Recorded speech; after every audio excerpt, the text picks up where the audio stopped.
തിരുമൂലദേവൻ്റെ തിരുമന്ത്രം 6-ാം തന്ത്രത്തിലെ മറ്റൊരു പുതിയ കാണ്ഡത്തിലേക്കാണ് നാം പ്രവേശിക്കുന്നത്. ആ കാണ്ഡത്തിൻ്റെ പേര് തുറവ് എന്നാണ്. തുറവിന് മലയാളത്തിൽ കൊടുക്കാവുന്ന ഒരു വ്യംഗ്യാർത്ഥം പരിത്യാഗം എന്നാണ്. ത്യാഗം, ത്യജിക്കുക. ജീവിതത്തിലെ പലതും വിട്ടുകൊടുക്കാൻ കഴിയുന്നവർക്ക് ജീവിതത്തിൽ ആനന്ദം അനുഭവിക്കാൻ കഴിയുമെന്നാണ് പറയുന്നത്. അപ്പോൾ നമ്മൾ ജീവിതത്തെ പറ്റിപ്പിടിച്ച് കെട്ടിപ്പിടിച്ച് എല്ലാം സ്വന്തമാക്കാൻ ശ്രമിക്കുകയാണ്. ഇവിടെ തുറവിൽ പറയുന്നത് വിട്ടുകൊടുക്കുക. നമ്മുടേതായ നാം കരുതി വച്ചിരിക്കുന്നതെന്തോ, വിലപിടിപ്പുള്ളതെന്തോ അത് വിട്ടുകൊടുക്കുക, മറ്റുള്ളവർക്കായി ദാനം ചെയ്യുക, ത്യാഗം ചെയ്യുക, ത്യജിക്കുക. ഇവിടെ ഞാൻ ഓർക്കുന്നത് മഹാഭാരതമാണ്. മഹാഭാരതത്തിൻ്റെ പ്രധാനപ്പെട്ട കേന്ദ്ര ബിന്ദു എന്ന് പറയുന്നത് ത്യാഗമാണെന്ന് ഒരു ലേഖനത്തിൽ കുട്ടിക്കൃഷ്ണമാരാർ സൂചിപ്പിക്കുന്നു. വളരെ ബുദ്ധിമുട്ടി വെട്ടിപ്പിടിച്ച രാജ്യം അവസാനം പാണ്ഡവന്മാർ ഉപേക്ഷിക്കുന്ന കാഴ്ച നാം കാണുന്നുണ്ടല്ലോ മഹാഭാരതത്തിൽ.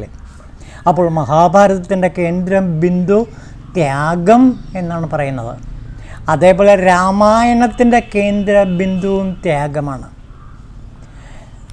അതേപോലെ തന്നെ ഭഗവത്ഗീതയുടെ പ്രധാനപ്പെട്ട ലക്ഷ്യസ്ഥാനവും ത്യാഗമാണ്. അത് തെളിയിക്കുന്നൊരു സംഭവം നടക്കുന്നുണ്ട്. അതായത് രാമകൃഷ്ണ പരമഹംസരോട് അധികമൊന്നും വിദ്യാഭ്യാസമില്ലാത്തൊരു ബംഗാളി യുവാവ് വന്നിട്ട് എനിക്ക് ഭഗവത്ഗീതയുടെ പൊരുൾ എന്താണെന്ന് അങ്ങ് ലളിതമായിട്ട് പറഞ്ഞു തരാമോ എന്ന് ചോദിക്കുകയാണ്. അപ്പോൾ രാമകൃഷ്ണ പരമഹംസർ ആ യുവാവിനോട് പറയുന്നു, നീ ഒരു കാര്യം ചെയ്യൂ, ഗീത എന്ന വാക്ക് മറിച്ച് പറയൂ. അങ്ങനെ മറിച്ച് പറഞ്ഞപ്പോൾ അത് താഗി എന്നായി. താഗി എന്ന് വെച്ചാൽ ബംഗാളി ഭാഷയിൽ ത്യാഗി എന്നാണ് അർത്ഥം. അപ്പോൾ എന്നിട്ട് രാമകൃഷ്ണ പരമഹംസർ ആ യുവാവിനോട് പറഞ്ഞു, ത്യാഗം, ത്യജിക്കുക, അതാണ് പരമമായ ലക്ഷ്യം എന്ന് ഭഗവാൻ രാമകൃഷ്ണ പരമഹംസർ ആ യുവാവിനോട് പറയുകയുണ്ടായി. അപ്പോൾ എല്ലാ ഭാരതീയ ക്ലാസിക് കൃതികളുടെയും ലക്ഷ്യം ഈ ത്യാഗമാണ്. ത്യജിക്കുക, വിട്ടുകൊടുക്കുക, പരിത്യാഗം. അതിനെയാണ് ഇവിടെ തുറവ് എന്ന പദം കൊണ്ട് തിരുമൂലദേവൻ വിവക്ഷിക്കുന്നത്. നമുക്ക് നോക്കാം. ജനിമൃതിയോട് സുഖദുഃഖങ്ങളെയും വിട്ട് മൗനസ്വരൂപത്താൽ സാക്ഷാത്കരിച്ച നിൽപ്പോർ വിസ്മൃതിയില്ലാത്തോരായി ബ്രഹ്മത്തെ സ്തുതിപ്പോർക്ക് ആ ബ്രഹ്മവും മറക്കാതെ മുക്തിയെ കൊടുത്തിടും. ബ്രഹ്മം തന്നെ ഒരു സാധകന് എല്ലാവിധ സ്വാതന്ത്ര്യവും നൽകും, എല്ലാവിധ മുക്തിയും നൽകുമെന്നാണ് പറയുന്നത്. നോക്കൂ, ജനിമൃതിയോട് സുഖദുഃഖങ്ങളെയും വിട്ട്, ജനിമൃതികളെ വിട്ടുകളയണം. ജനിയെയും മൃതിയെയും, ജനിക്കുക മരിക്കുക എന്നുള്ള ആ ജനിമൃതികളെ, ജനനത്തെക്കുറിച്ച് ബോധവാനാകേണ്ട, മരണത്തെക്കുറിച്ചും ബോധവാനാകേണ്ട, ഈ രണ്ട് ചിന്തകളും വിട്ടുകളയുക. പിന്നെയോ സുഖത്തെ വിട്ടുകളയുക, ദുഃഖത്തെ വിട്ടുകളയുക. അപ്പോൾ ജനനം, മരണം, സുഖം, ദുഃഖം എന്നീ വൈരുദ്ധ്യങ്ങളെ മുഴുവനും ഒഴിവാക്കുക. എന്നിട്ടോ മൗനസ്വരൂപനെ തൻ സാക്ഷാത്കരിച്ച മൗനസ്വരൂപനായ ശിവനെ മനസ്സിലെപ്പോഴും ധ്യാനിക്കുക.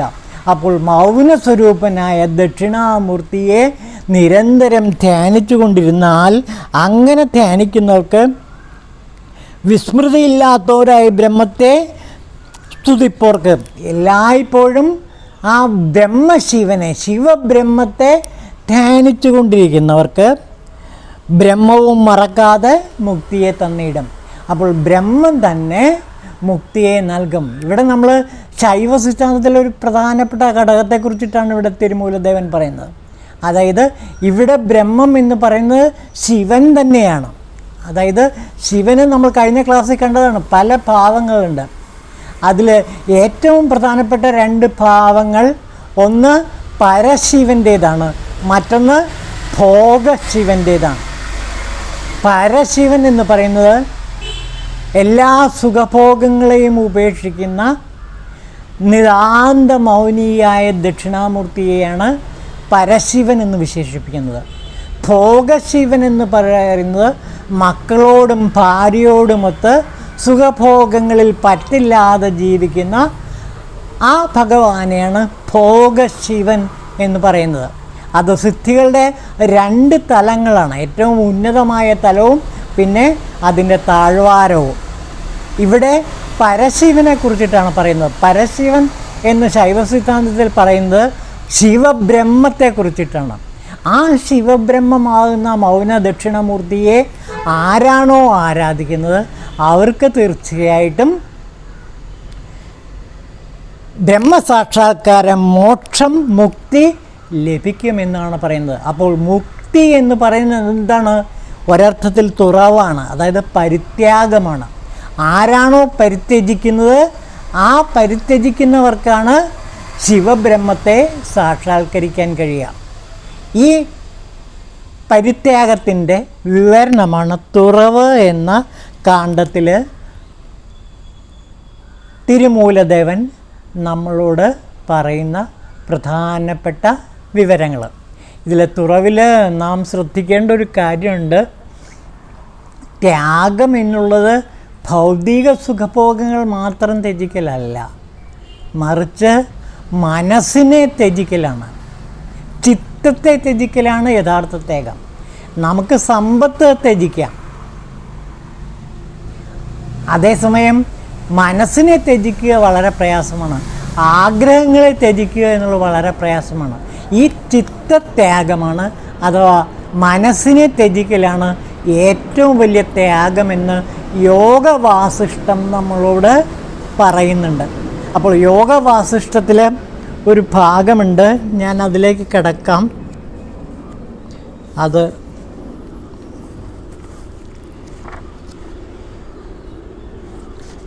ഇതാ നോക്കൂ. ശിഖിധ്വജോ ഉപാഖ്യാനം എന്ന് പറഞ്ഞിട്ടൊരു ഉപാഖ്യാനമുണ്ട്. ശിഖിധ്വജൻ എന്ന് പറഞ്ഞാൽ ഒരു രാജാവിൻ്റെ കഥയാണ് പറയുന്നത്. ശിഖിധ്വജനും ചുഡാല എന്ന് പറഞ്ഞ ഭാര്യയും. അപ്പോൾ രാജാവും രാജപത്നിയും ആത്മീയ കാര്യങ്ങളിൽ താല്പര്യം കാണിക്കുകയും ആ ആത്മീയ കാര്യങ്ങളിലുള്ള താല്പര്യത കൊണ്ട് ചുഡാല വളരെ പെട്ടെന്ന് ബ്രഹ്മസാക്ഷാത്കാരം നേടുന്നു. പക്ഷേ രാജാവ് ശിഖിധ്വജൻ ബ്രഹ്മസാക്ഷാത്കാരം നേടുന്നില്ല. അദ്ദേഹം രാജ്യം ഉപേക്ഷിച്ചു, സമ്പത്ത് ഉപേക്ഷിച്ചു, തൻ്റെ പ്രജകളെ മുഴുവനും ഉപേക്ഷിച്ച് കാട്ടിൽ പോയി തപസ് ചെയ്യുകയാണ്. ആ തപസ് ചെയ്യുന്ന കഥയും അവിടെ ചുഡാല എത്തിച്ചേരുകയും ചെയ്യുന്ന ആ സംഭവബഹുലമായൊരു ജീവിതത്തിലേക്ക് നമുക്ക് അടുത്ത ദിവസം കിടക്കാം. അപ്പോൾ ഈ ശിഖോപാഖ്യാനത്തിൽ നമുക്ക് ചിത്തത്തെ എങ്ങനെയാണ് ഉപേക്ഷിക്കേണ്ടത് എന്ന് പറഞ്ഞു കൊടുക്കുന്ന, ചുഡാല തൻ്റെ ഭർത്താവ് ആയ രാജാവിന് പറഞ്ഞു കൊടുക്കുന്ന, ബോധ്യപ്പെടുത്തി കൊടുക്കുന്ന, അനുഭവപ്പെടുത്തി കൊടുക്കുന്ന ഒരു കഥയാണ് യോഗവാസിഷ്ടത്തിൽ രാമനോട്, ശ്രീരാമചന്ദ്രനോട് വസിഷ്ഠൻ പറയുന്നത്. എങ്ങനെയാണ് ചിത്തത്തെ ഉപേക്ഷിക്കേണ്ടത് എന്ന് അതിൽ വിശദീകരിക്കുന്നു. നമുക്കത് അടുത്ത ദിവസം കാണാം. ഓം ശിവായ തിരുമൂലർ ദേവായ നമഃ.